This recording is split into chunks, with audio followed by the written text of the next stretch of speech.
reality check. You're not as good as you think you are. That's an amazing piece of advice that gets overlooked, that not everybody talks about that. Now, most people want to say, dream big. You can accomplish anything. Set your mind to it. Work hard. Set your goals. People say things like that, but no one says, reality check. Have you ever considered that you're not as good as you think you are? It's great. And I have that reality check for me in my music daily, and because of the environment around me, and there's a lot of reasons. I'm going to get way into this on this podcast, and we're answering questions today with one of my best friends. Bernie Calcote is back, one of my favorite guests. You guys love him. He does great. He's so good at giving advice and listening, and his perspective on all these questions that you guys have is so good. So I keep bringing him back. If you have a question, email grangersmithpodcast@gmail.com. And we're going to dig into these right now. So just remember, you're not as good as you think you are, and neither am I. Welcome to the podcast. Yee yee.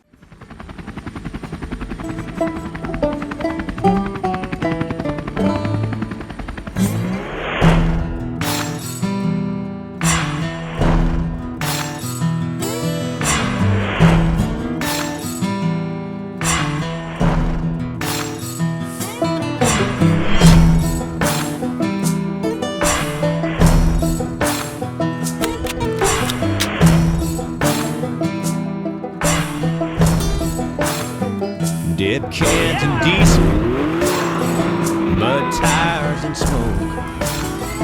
Long line of 4x4s up and down an old back road. Granger cold one's high, it's a redneck invasion.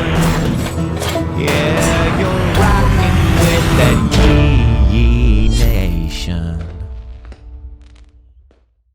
All right. Let's do it. Bernie's back. Answering questions. Bernie Calcote from Austin, Texas. Have you told him yet What? that I don't know if I need to tell him my secret yet. What? Your secret? I think we'll have to wait because I don't want to ruin the podcast. We'll say it at the end. Okay. All right. I don't even know what you're talking about. But you are, by profession, a podcast question answering guru. I've been preparing for this my whole life. You have? Yeah. So as I say this every time, we have not looked at these questions. I scanned a little bit, like at the beginnings, and threw them in a folder that I called Today. I do this every time.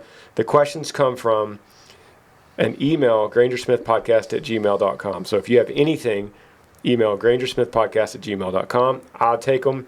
I kind of scan them a little bit, throw them in this folder. But other than that, me and you have not seen these. We've not researched. No. We have not taken notes. We have not read anything about them. We could not be less prepared for this. Yes. It's the way it is. And I say that it's like we're sitting around a campfire, and you, the emailer, are the third person in the chair, and you say, hey, can I run something by you guys? And then we talk through it. Bernie and I have been doing this for 20 years. We've been talking through our own problems, our own questions about life. And Granger, what does this mean? Yeah. Help me. Yeah. Could be anything. Could be music related. Could be whatever. Yeah. So, for example, the first one. This comes from Austin. It says, hey, my name is Austin. Shout out to a really cool name. I'm 18. I'm from Illinois. Shout out to Illinois. I started my own woodworking business. I was wondering if you had any advice on growing my business. Also, I want to do something great for the community, but I'm not sure what I could do. I feel like making something like a flag for a police department or fire department or something along those lines. Maybe something for the church. What do you think I should do? So, first question, I was wondering if you had any advice on growing my business. Can I just say, like, the age of entrepreneurship on this podcast is ridiculous. Everybody's 17, 18, working like 3 jobs, building these empires, and it's like... You heard the one from last week with That's Park. right, yeah. It's like, I was 100% screwing off with my friends at 17. Yeah. There was not even an iota of, I'm going to grow a business or learn a trade. Hey, kudos to you, Austin, for learning woodworking. That's something that's really close to my heart. and push into that, learn the craft. It will serve you very well the rest of your life. So, how to grow a business, how to start a business, what's the question? And I'm going to have to also say, just like I said last week, whatever we are about to say, don't overlook being 18, because you only get that opportunity once. And you're going to remember this the rest of your life. So don't get so busy in building a future at the age of 18 that you forget to just be an 18-year-old kid. And I don't want to offend you by saying that, but we've all been there, and in a lot of ways, you're still a kid, which is not a bad thing. It's a good thing. You got a man's body, but you got a kid brain, and that's a good thing, because it also gives you an excuse to make mistakes, and you're just 18. So you can make those mistakes and learn from them. So don't get so caught up in making a business. But yeah, his question is, I was wondering if you had any advice on growing my business. So where would you go first, besides his skill, increase his skill to make a really good product? Yeah, I mean, Austin, go back and listen to the podcast last week with Parker and Grizz, because they had some really good things to say. Yeah, you got to hone your craft. You got to become really good. So good they can't ignore you. Plug for a Cal Newport book called So Good They Can't Ignore You. It will change the way you look at a craftsman mindset versus a passion mindset. Just really, continue to refine and get really good. I think Grizz has some good things to say about just establishing a social media handle for your business. Yep. Just talk to people about it. Be friendly and ask them what they're up to, and then tell them what you're up to. And but I think the main thing is don't overlook what Grizz said about just be where you are now. Don't try to be a 32-year-old executive of this empire. Don't even have that in your view. Just be present where you are, trying to get better at the thing you're doing now. It's going to help you get better at all the other things along the way. And if a woodworking shop, mill shop, whatever it is, doesn't end up being the thing, it's going to be a great connecting point with somebody along the way that you just get to use as a reference. Like when you meet somebody new, it's like, oh yeah, when I was 18, I started a woodworking shop, and we did this and this and this, and that led me to here, which led me to here, which led me to here. And so don't get so focused on that. This could be just a coordinate and not the actual destination. Yeah. On the back half of your question, you're saying, I feel like I should make a flag for the police department or fire department or church. Do it. I mean, you have two options with that. Either you do it now and take it to them, or go to them and just say, hey guys, I'm a woodworker. I'm starting a business and I make flags. Can I make you a flag? And they might say, yeah, that'd be great. And then you'd go and deliver it in 6 weeks or whatever. So if you feel like making them a flag, act on that feeling. Done. Yeah. Thank you, bro. Here's a question from Joe. His subject says kids. It says, hey Granger, do you have any advice for a first-time dad and how to be a good dad? I watch you on YouTube. I love how you're close to your kids, and I want to be like that with my child. By the way, congratulations to you and Amber. Thank you, Joe. I'm sitting next to a dude that's really, really good dad that I look up to a lot. So, Bernie, you're perfect to help me dive into this. First-time dad advice. First-time dad. So I have a 10-year-old, a 7-year-old, and a 3-year-old. Trying to think back to what were we thinking the first time around. I think it kind of goes back to, even to answer the other question, just be present. When you're with them, be with them, soak it all up. It goes by really fast. You're kind of learning along the way, I'm sure, how to forsake your own self-interests and those things. And when you see that girl or boy, baby girl, baby boy, those things start to go even more out the window, and you just want to give everything to them. So the cool thing about being present, like Bernie's saying, is that you're helped along in that process by how slow each transition of the child is. And what I mean is, the newborn stage where they can't do anything but cry. You have that, and it's almost like you have the perfect amount of time to master that stage of bottle feeding and learning why they're crying. That's like a big deal. Why are they crying? Well, it's because they're hungry, or they're tired, or they're uncomfortable, their blanket's curled up, or whatever. They're cold. Whatever the reason is, you start to learn. And then by the time you learn it and you master it and you've been super present in that moment, they change. And now they're scooting. They're scooting everywhere. And so then you're dealing with the scooting stage, and you can become present in that. And then they start crawling, and then they're everywhere. Then you got to baby-proof the whole house, and then they're eating solid foods. So then you're off to a new adventure. So my point is, to add to what Bernie's saying about present, is it's easier to be present knowing that each little stage they're in is very short. And so you be present, you soak it in, and you're not going to get bored, because as soon as you might be getting bored with the stage, they're changing. They're in something else. Yeah, no, that's great. I've been through, my wife and I have been through some really difficult times with our kids, just, rebellion and attitude, and, and we're looking at each other like, man, we are by far the worst parents on the planet. Like, how did we create this thing that just wants to, see us perish? But I think what Granger said is just spot on. And I think you may have given me this advice when I was in the middle of this season of just like, dude, I don't know what's wrong with her. I don't know what's wrong with him. Is it us? That it's just a phase. Kids just go through these seasons. They go through these phases. And even the tough ones, if we just stay consistent and we're kind of like their lighthouse they can come back to, they're gonna transition, and they're gonna learn from it, and they're gonna change. I think the point is to try to keep our patience and keep consistent kind of through the storms, through the highs and lows and everything. And then the last thing I'll say to this is something, ironically, Granger and I were talking about right before we started this podcast, something that I just read in a book called Meditations by Marcus Aurelius, which Tyler recommended to me. Right.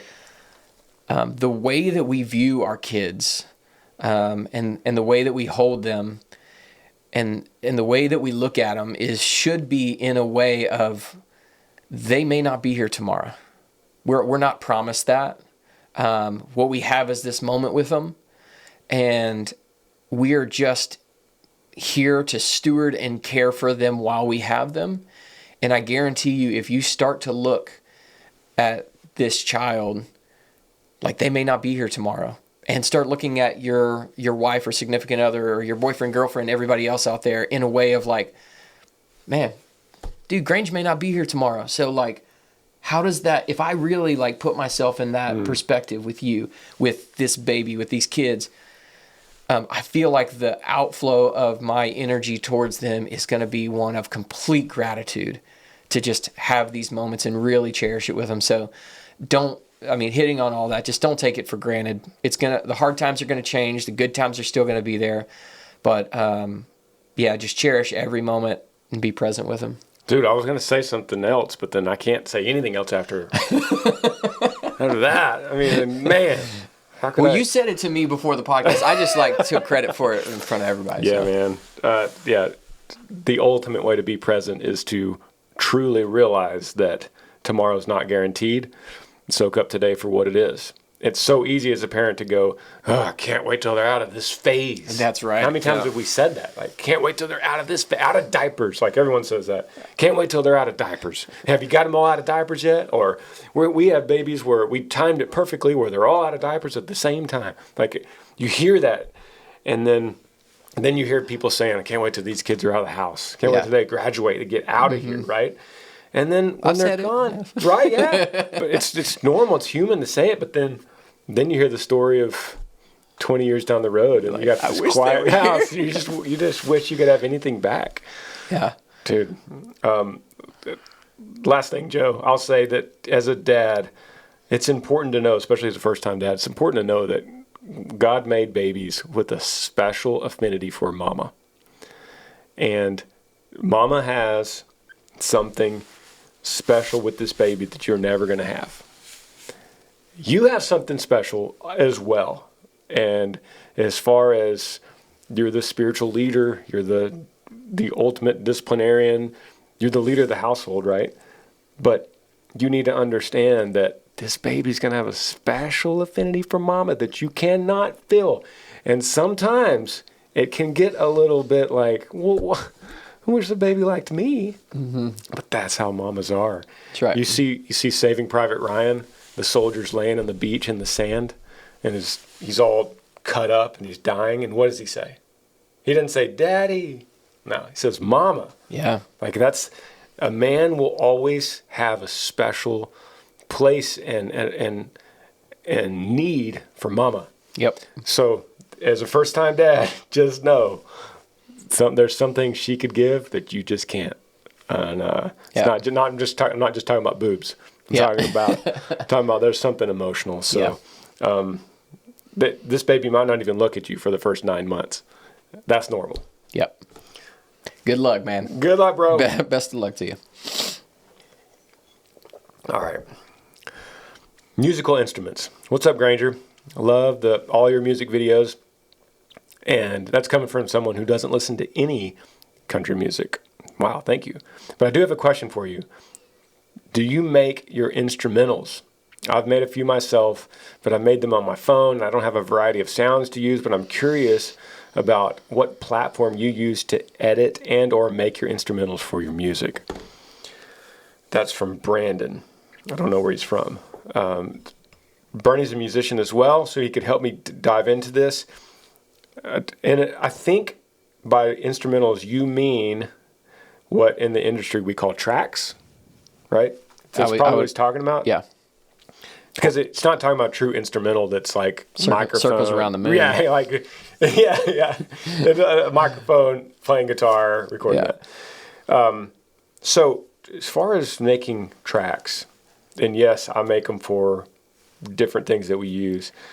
I start with Pro Tools, which is what I'm doing right now in front of me on the computer recording this podcast. It's a popular audio recording software. What do you use? Pro Tools. Pro Tools. It's more popular than most, but Logic is another really big, really popular one.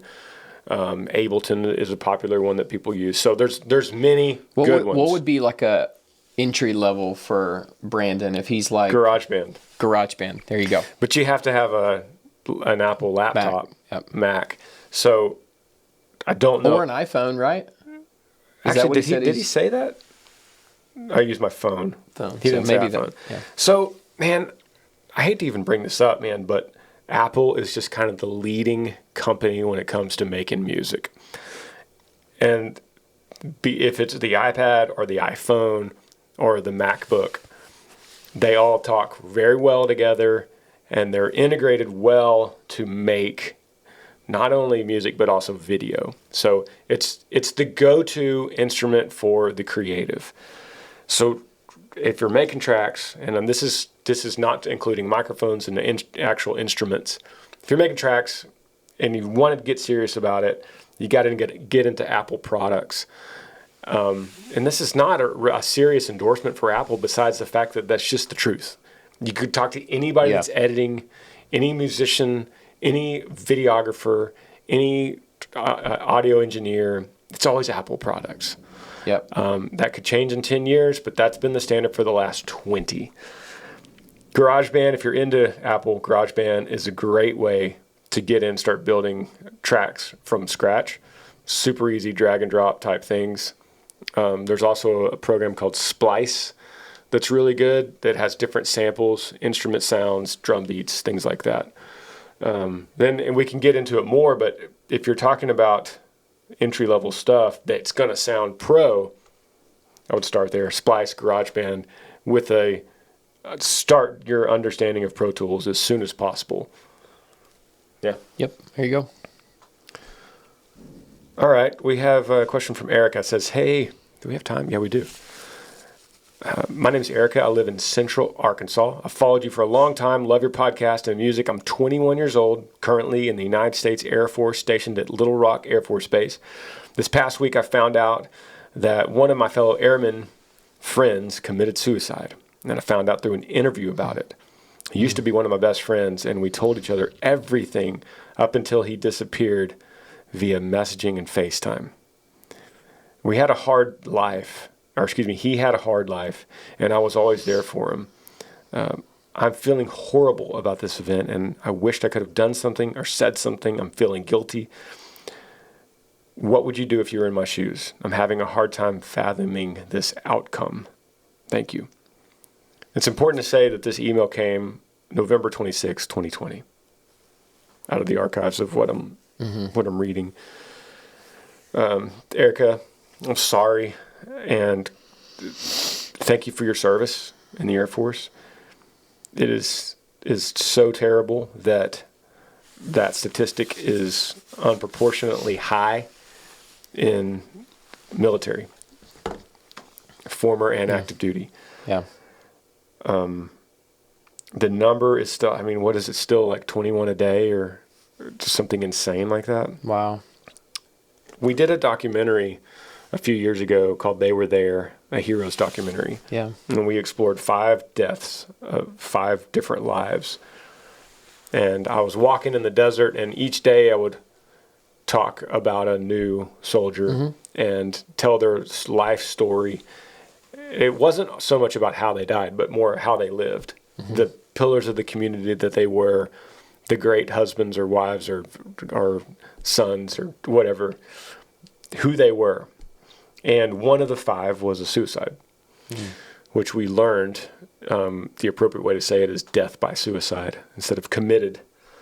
And Erica, it's nothing on you at all, but I've heard that committing suicide in a lot of ways is leading to the idea that they did it on purpose, completely willingly, as opposed to death by suicide, which is a much deeper, darker scenario. I think that term also kind of helps protect the families and their guilt, and people like you, Erica, that if your friend was killed, it's a lot easier for you to handle that guilt instead of you thinking that they killed themselves. All that being said, when I studied Dylan, who was the guy that I was studying for my suicide documentary, there was a big change in his life when a certain event happened overseas. He was one guy, and this event happened. He became another guy. And I learned then through Dylan that not all injuries are physical. You can get severe mental injuries from war. Trauma. Not just war, but a lot of things, but war is well documented. So sometimes it comes across as selfish, or maybe they were a little weak-minded, or I could have handled that.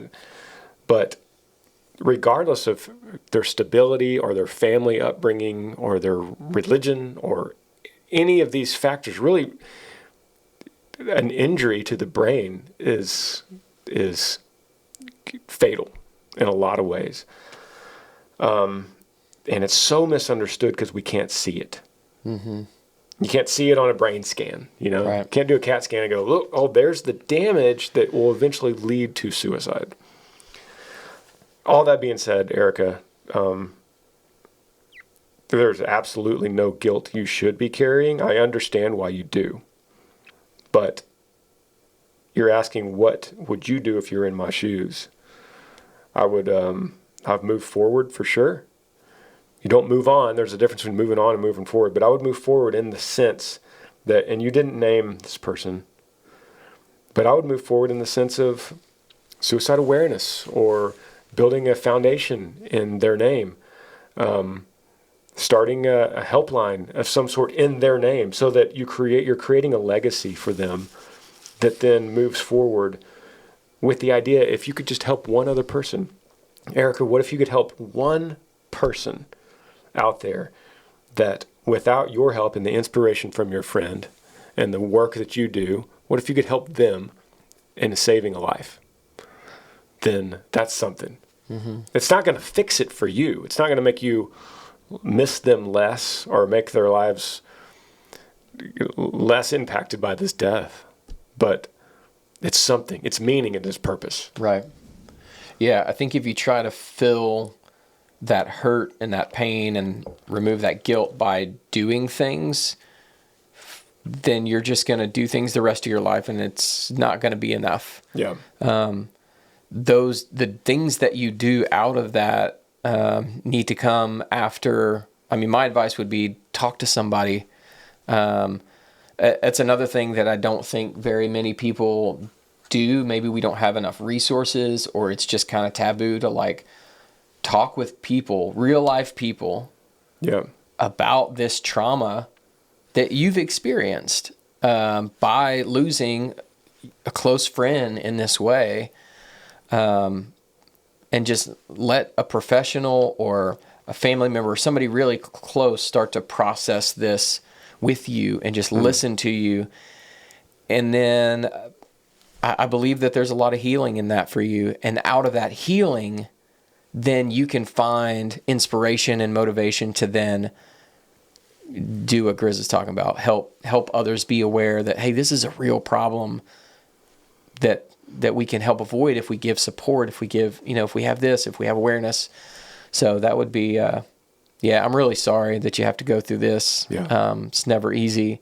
And for anybody out there listening, I know that there's many others that have. There's many others that are dealing with mental health issues. Yeah.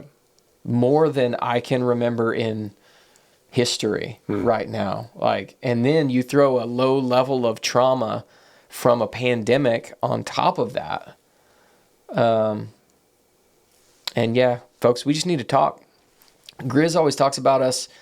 Right now we're sitting around a campfire, right? And you're the third person and we're talking about this, which is awesome. This is like how it should be for this setup. But just like Zoom is a failing replacement for personal face-to-face interaction, this is not the end. This is not what a fireside is meant to be. Like, please pursue deep conversations and questions with real life friends that are going to not just give you an answer like we do based on our experience, but they're going to like walk through the hard stuff with you, because that's what we need. That's why we got each other, right? Yep. That's what we all need, is somebody to walk through the good and the bad with us. And it sounds like you got some really tough stuff you need somebody to walk through with you. So, man, echo that 100%. The fact that you found out through an interview is probably part of what's haunting you. Yeah. The Bible has a lot of answers for you, and almost every page is going to talk about suffering and restoration and redemption and promises and hope and pain. And that's where I go for my foundation. If I'm dealing with something, that's where I go. And so I didn't want to finish that question without saying where both Bernie and I's foundation comes from. Yep. But good luck to you, Erica. I'm going to take a quick break.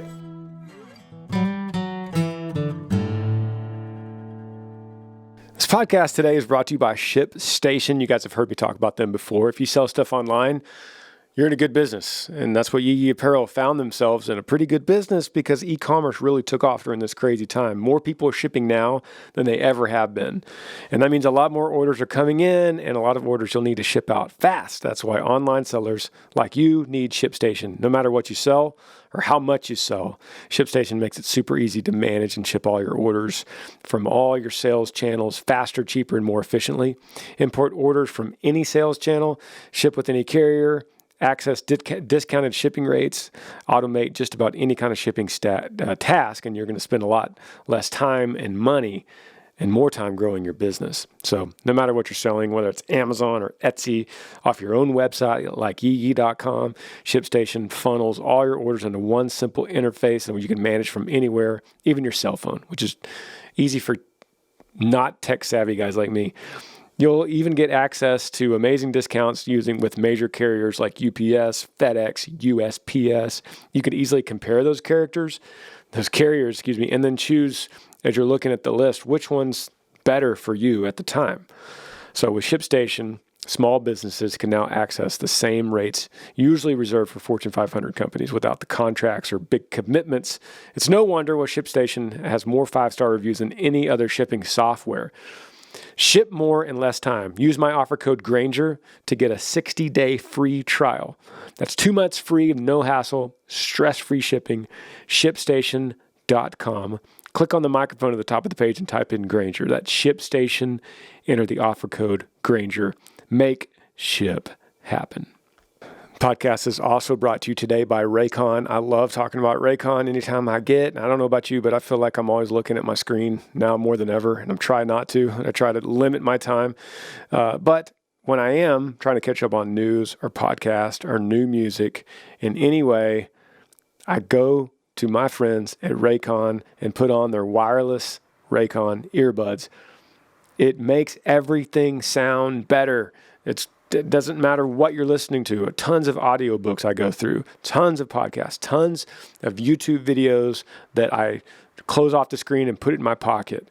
I use earbuds all the time. This has no dangling wires or stems that get in your way. Raycon comes in stylish colors, but you always have a comfortable in-ear fit with a very discreet look. So Raycons are built to perform anywhere, anytime, with water, sweat-resistant construction, Bluetooth that pairs quickly and seamlessly. Sometimes I'm in the gym sweating or I have bad service. Raycon will connect every time, and I could be locked on. So it has enough battery life for 6 hours of playtime, which is perfect for my airplane flights, and you could unplug for a long time. The best part is Raycon makes great sounding, accessible earbuds for everyone, with wireless earbuds starting at half the price of other premium audio brands. Raycon is offering 15% off all their products for all of my listeners, and here's what you're going to get if you do that. And here's what you're going to do. Here's what you got to do to get that. Sometimes English is like a second language for me. Go to buyraycon.com/Granger. That's it. You'll get 15% off your entire Raycon order. So feel free to grab a pair and a spare in case you need it. That's 15% off at buyraycon.com/Granger. Buyraycon.com/Granger. And speaking of me being stupid, this rest of this podcast, I realized that my computer is about to shut off. So what happens is you're going to see the audio. The audio is going to look, you're going to see, I can't talk today, guys. You're going to see the video. It's going to look great. It's going to look normal. Bernie's going to look fantastic. But you're going to change the audio quality because my computer's about to shut down. So we're going to use just the audio from the camera, which has never happened on this podcast, and I'm sorry. But if you hear a little bit of a change, that's just because I'm stupid, and it'll get better next podcast. So keep on listening. The content is great. Here we go. Whenever you're on the podcast for a little bit, like 2 in a row, then whatever the next one is, people always comment, "Where's Bernie?" Really? Yes. Wow. I always see that. Thanks, guys. That means a lot. I've said it before, but I feel like this is an extreme privilege for me to get to sit with my friend and listen to y'all's questions, and the fact that you care what I have to say, even the slightest bit, means a lot. So hopefully it's helpful. If it's not, then comment below. I don't read them, but you can go ahead and tell Chris. So he can stop you're better off not reading. This question comes from Willie King. It says, "Hey, my name is William from Nebraska. I love your music. I always wanted to be a country singer, and I want to know where I start and if you have any advice for me." You got a good name, Willie King. Willie King. Dude, that's a country name right there. Man. Dude, yeah. Willie King. Willie King. Okay. Does Willie say how old he is? No, it He's doesn't. probably 17. Probably young. Yeah. You're probably teenager, Willie, I'm guessing. Shout out to Nebraska. So what'd you do at 17 to start? Yeah, I was singing I was playing high school football and I was singing on the weekends at these Opries. Yep. And it was like 2 songs. I'd sing 2 songs with the house band. I was so nervous too. I don't think I've ever been more nervous in anything I've done in my career than I was at 17 singing at these Opries. Yeah. Dude, I mean, you're standing backstage, house band, usually a packed house. Not that many people, but like 120 people in there, packed. And were they old? Yeah, they're old. Yeah, folks at the Opry that I sang at, man, it was old. And so you've done it. Yeah. Oh yeah. So there's like this little list backstage, or some kind of list. Yeah. And it has Mary, and she's singing these 2 songs, and Fred, and he's singing these 2 songs, and you're like number 8. Yeah. And you can't judge what time that is. Yeah. So you're like, do I have 10 minutes or do I have about 40? Yeah. Like, what do I do? Like, I probably should warm up my voice, but I don't want to because that's really embarrassing. What if I go, la, la, la, la, la? Like, that's embarrassing. Yeah. No one knows who you are. Yeah. You're like, Mom, get out of here. Like, I'm cool. So kind of just shuffle out to the alleyway, because there are always these old buildings like in a downtown city. Shuffle out in the alleyway. It's kind of cold. You go back in. There's some dude warming up his voice, strumming his guitar out of tune. It is, and you're like, look on the list for the 20th time. And you're like, 1, 2, 3, 4. I'm 4.5 songs away. Okay, that's got to be what, 12 minutes? Yeah. Dude. Anyway, nervous.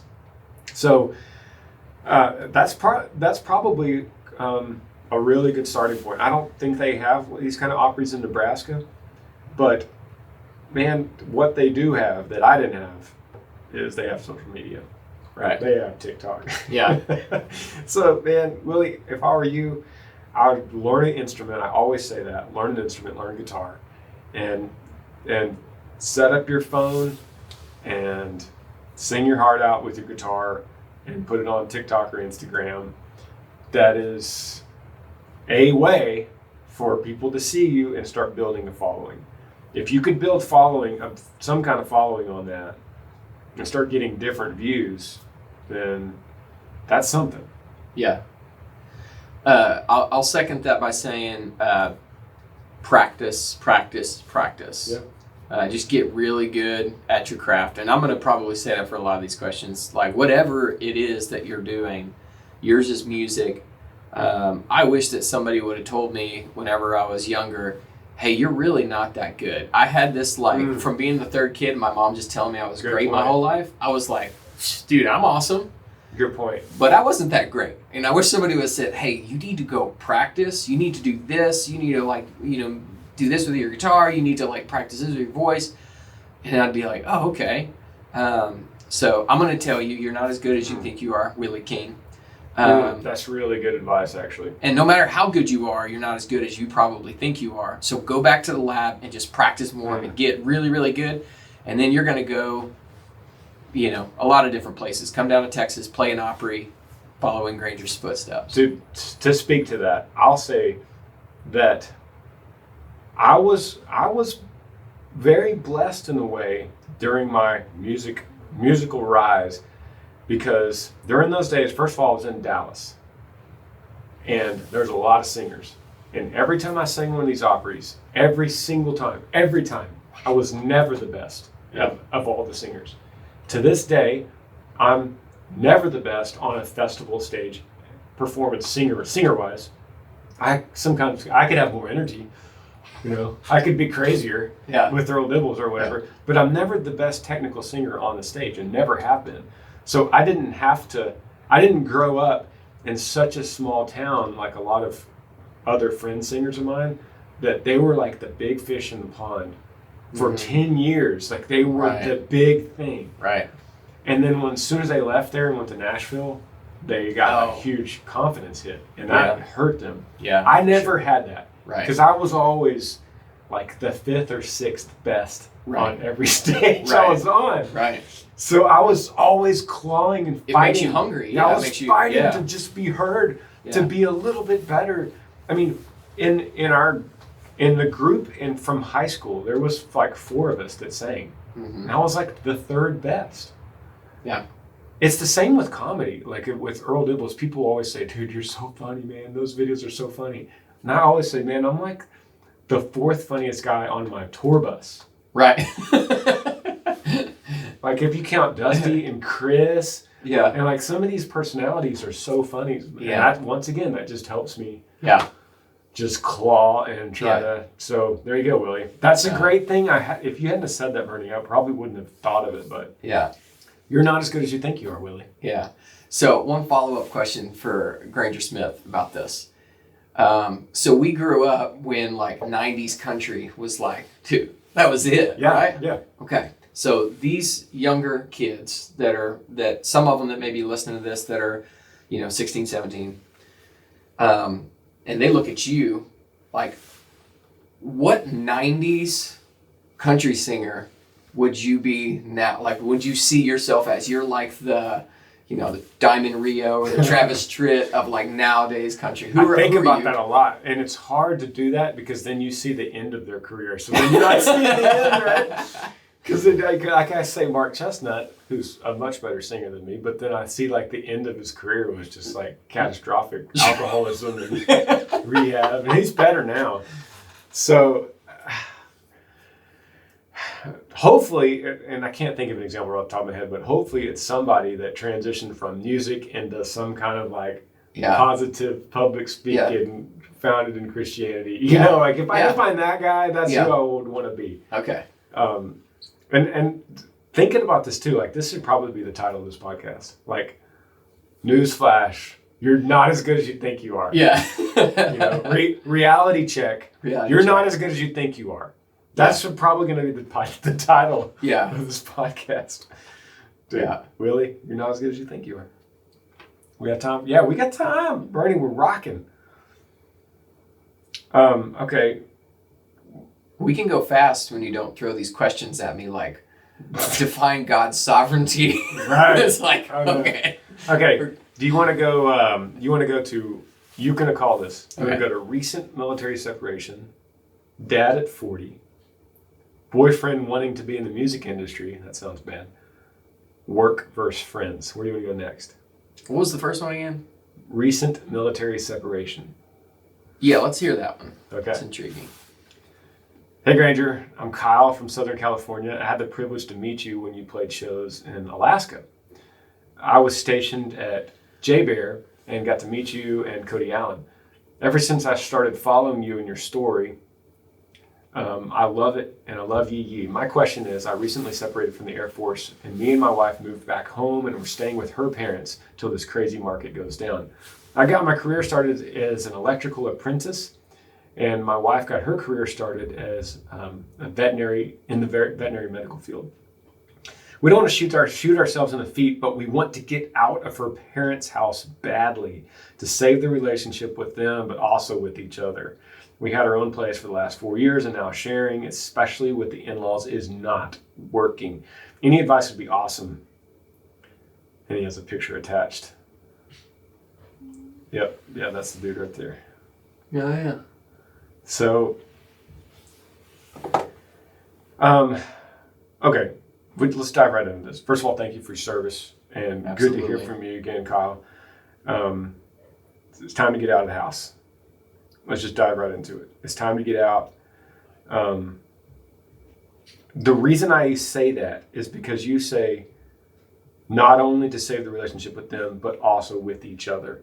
If that's at stake at all, then nothing else matters. Mm-hmm. The income doesn't matter because you can find something cheap. You just get something cheap.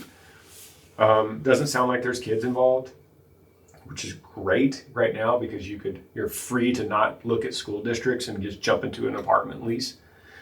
It says you got your career started as an electrical apprentice. So careers are in place pretty much? Yeah, it's time to get out. I know that the market is scary. It's at the end of it.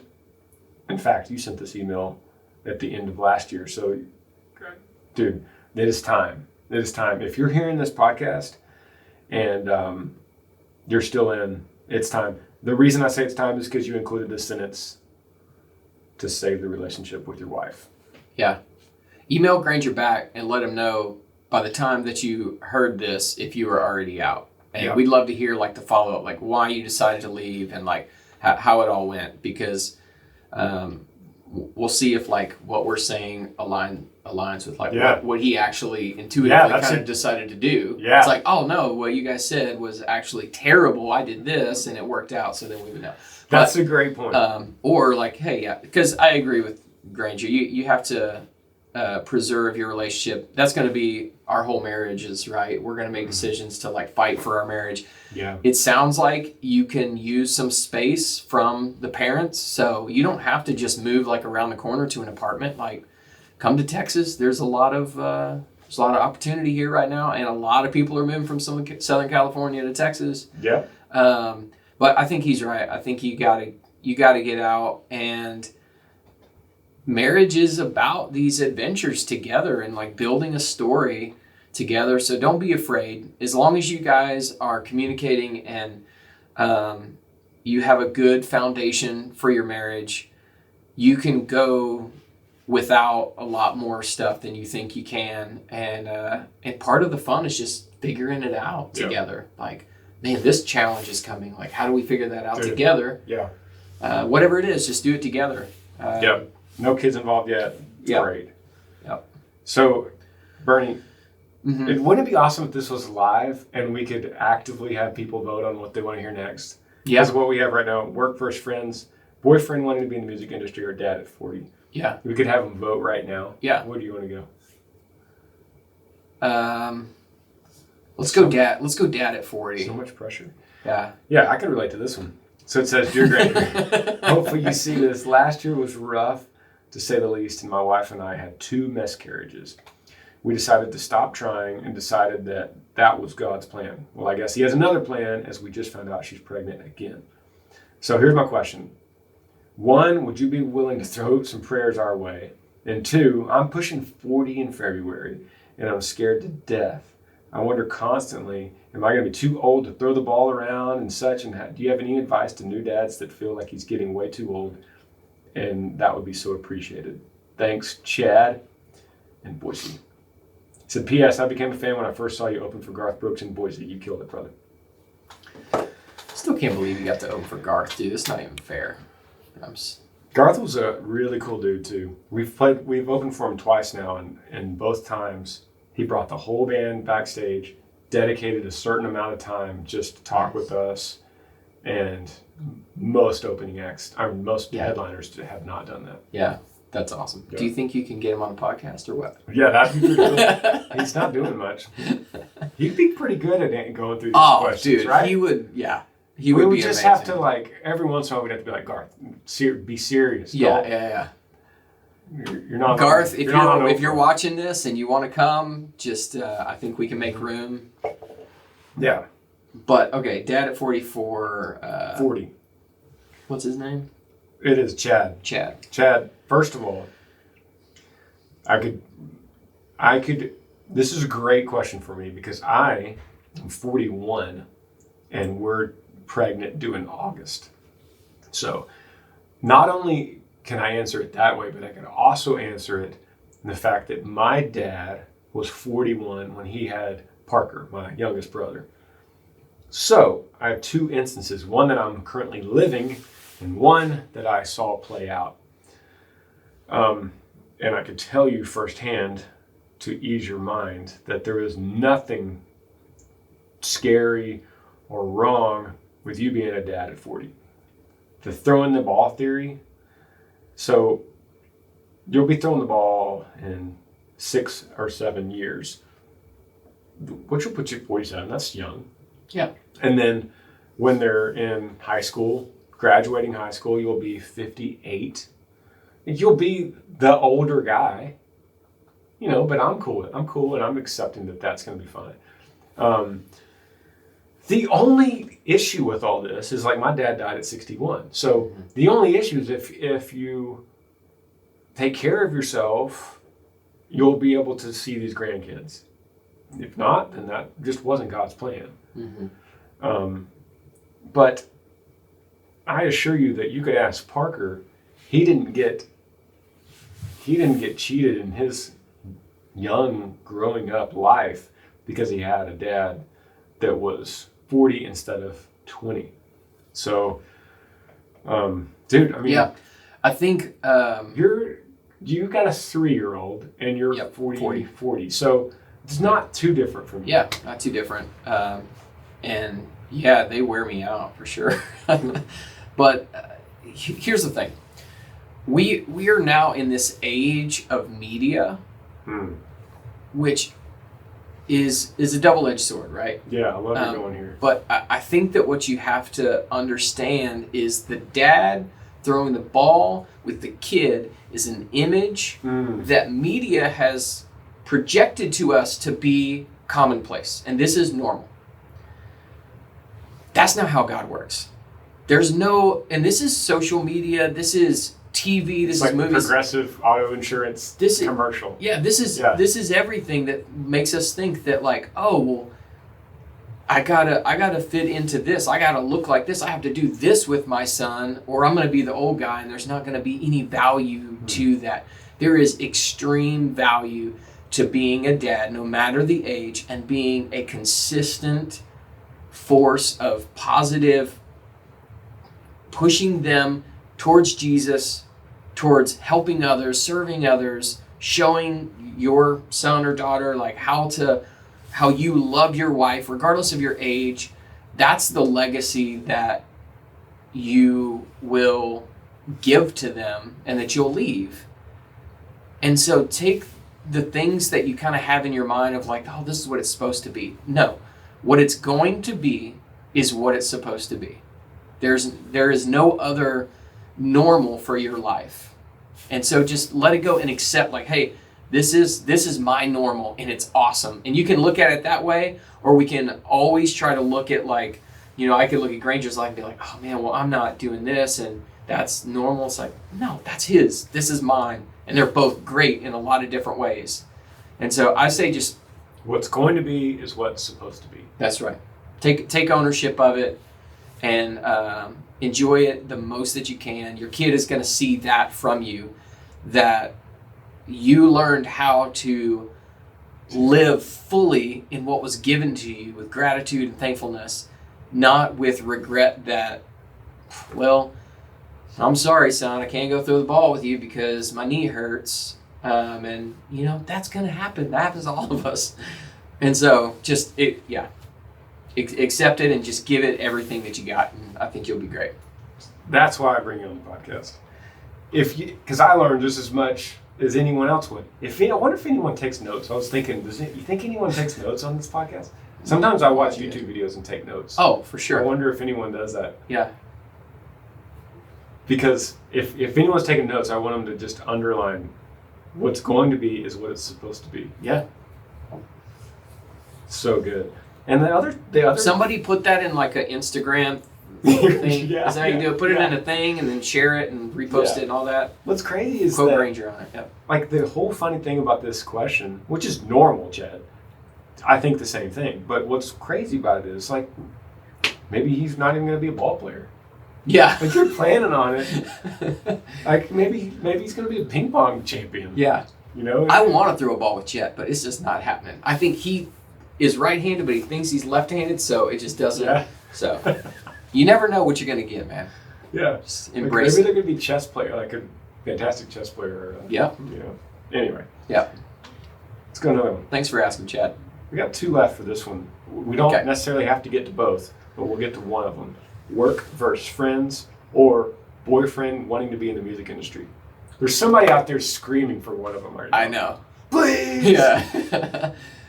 I'm giving it right back Gotta to read you, the Bernie. audience meter. Whoa! Give it to you. I think you go, let's start with the work versus friends. Okay. I feel like that's a very broad... Okay. It's just bringing up an interesting component to this podcast because it's now making the subject line important all of a sudden. Right. So when you email grangersmithpodcast@gmail.com, now you're going to be thinking about the subject line that we're going to be, me and Bertie are going to be debating which one they're going to pick. Got to be clever. This one says, "Hey Granger, my name is Matt. I'm 18 years old from Minnesota. Shout out to Minnesota. I'm a senior in high school. I've been a big fan of yours since I was in the 6th grade. I work for my dad when he needs help. I also work on the family farm, and I work in HVAC. I need money to keep my crappy truck running, and I also want to hang out with friends, but it's hard. I work 7 days a week, plus school on top of that, and usually on weekends, I start at 7 a.m. Here we go again, right? I start at 7 a.m. I go until 8 to 9 p.m. on the weekdays. I'll work from 2 to 8 or 2 to 9 because I get out of school at 1:40. How do I balance work with friends? It's winter right now, and I'll be working at a ski resort and plowing snow for the same company I've been with since 7th grade. The only time I get to see friends is when I run into them at the gas station, or if I get a day off when I'll go hunting and fishing. It's really hard to balance work and social life because it feels like all I do is work. But every cent that I make goes into my truck to keep it running because it seems like every day there's something else that's wrong with it. As winter rolls around, I'm going to go into ice fishing because I have a brand new one. Sorry, I'm trying to keep up with Minnesota here. I have a brand new one-man ice shack that I used only 2 times last winter. Do you have any advice on how to help me? Once again, sometimes when I grab these emails, I'm grabbing the oldest one to keep them fresh. So this one came from in October. That's why he's talking about wintertime. Yeah. And it also proves that he hasn't heard any of the recent ones about these kids working hard. Right. This is just... Right, yeah. He wrote it on his own. Well, let me just first say, Yee Yee Nation is like restoring my faith in the next generation. Because every kid I see is just on their phone and they don't want to work. But these kids are like sun up, sun down. Yeah. I get work done in like 3 hours so that I can get my schoolwork done so I can go make some money. And that's pretty impressive. What's his name? His name's Matt. Matt. Shout out to Minnesota. There's hard workers in Minnesota. Yeah. I'm going to send my kids up there with you for a little while. They could use some education and work ethic. So let's dive into it. And the first thing that comes to mind is this truck. Yep. And your sentence says... Got to keep that truck running. Yes, because every cent that I make goes into my truck to keep it running. Because it seems like every day there's something else wrong with it. So, may need a new truck, right? May need a new truck. Yeah. I'll just say again what Grizz said earlier. He's 18, right? Yeah. Don't escape being 18. You're working way too much for an 18-year-old. I understand that you want to have a truck and you want to, work and go to school and all that, but don't miss out. You're going to have the rest of your life to work and to be worried about trucks and houses and all that stuff. So don't forget to be 18 and be a little bit carefree.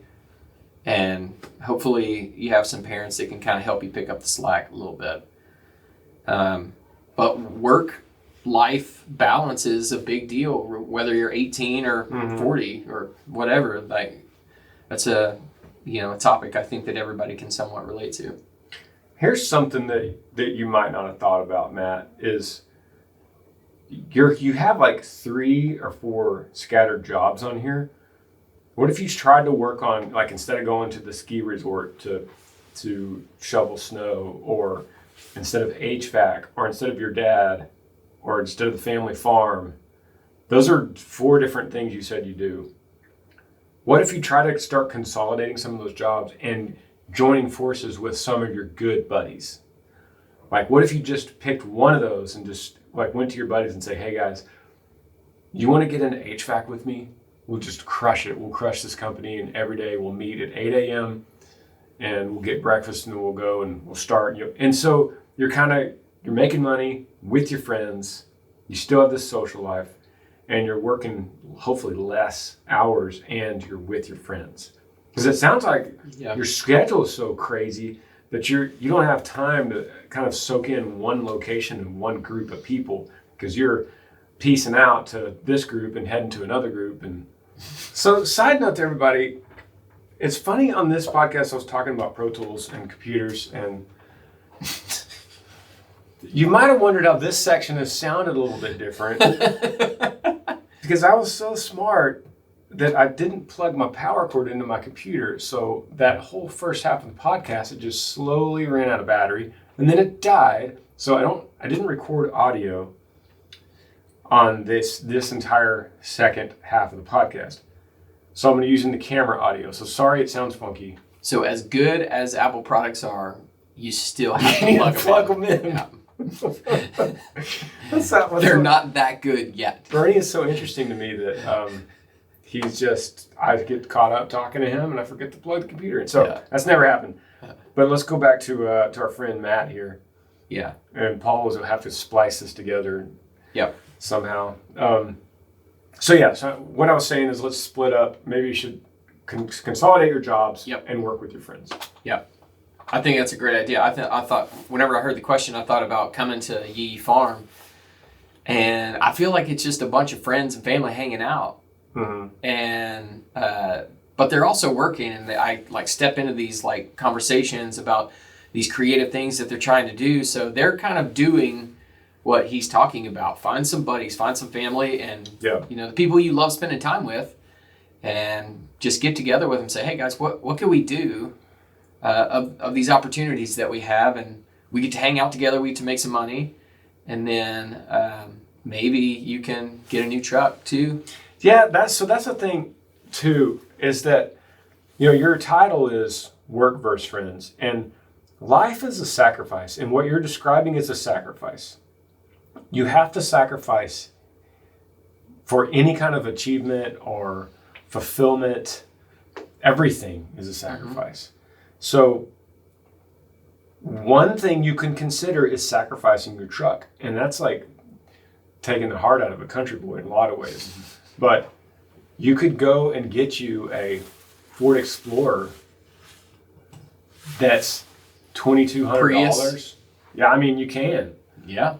We've been thinking about getting a Prius for Earl Dibbles to like restore to like a country boy Prius. Nice. But I'm looking in the $2,000 range. So you could sell this truck for, if it's a really crappy, like you said, let's say the best you could do is get $800 for it. So then you need to get to like that $2,000 mark to get you like a good running Ford Explorer. I'm saying that. Sure. Right? Jeep Cherokee. Yeah. $2,200 that's reliable, is not going to break down. Old Bronco 2. Those are awesome. You used to drive a Bronco too, That's right, man. So you might have to sacrifice your truck. So that's something to consider. You've mentioned it several times in your email. It's a crappy truck and it's costing you a lot of money. If you blow a transmission, you need a new water pump. These are things that start getting close to $1,000. That's halfway to a decent car itself, just in one repair. Yeah. So. Yeah, I would also say not just to Matt, but to everybody out there who's trying to balance and kind of work with their, or figure out their work and friend situation, is a lot of times there's some really good potential friends that you work with, but you're so ready to clock out and go hang out with your friends that you're really missing an opportunity. So I think the people that you work with, you spend more time with than really anybody. So go into it with the perspective of like, man, I'm going to really try to, talk to, Jesse today and like find a connection point. Maybe he likes to ice fish too. And you hopefully you work somewhere for a cause or a mission or something that you care about. So you both care about it, and that you can start to form like a friendship with the people that you work with. And if you try that over an amount of time that it's like, man, no, I'm not like-minded with anybody here. I don't have any connection. Find another place to work. Because you're probably just going to punch a clock and get out. And I understand like jobs can't be, always that easy to find. And I'm not advocating just, go quit your job. But there's something to be said for like enjoying what you do and enjoying the people that are involved in what you do. And I definitely get that. Totally agree. Whenever I come here with you guys. So Matt, best of luck to you, brother. Life is a sacrifice. Enjoy being 18. That's all we have for this podcast. Thanks for enduring the weird audio. And we're going to get to this boyfriend wants to be in the music business Yep. Another time. Yep. But if you have anything else, email me. We'll be back. Yee. Thanks for joining me on the Granger Smith podcast. I appreciate all of you guys. You could help me out by rating this podcast on iTunes. If you're on YouTube, subscribe to this channel, hit that little like button and the notifications bell so that you never miss any time I upload a video. If you have a question for me that you would like me to answer, email grangersmithpodcast@gmail.com. Yee.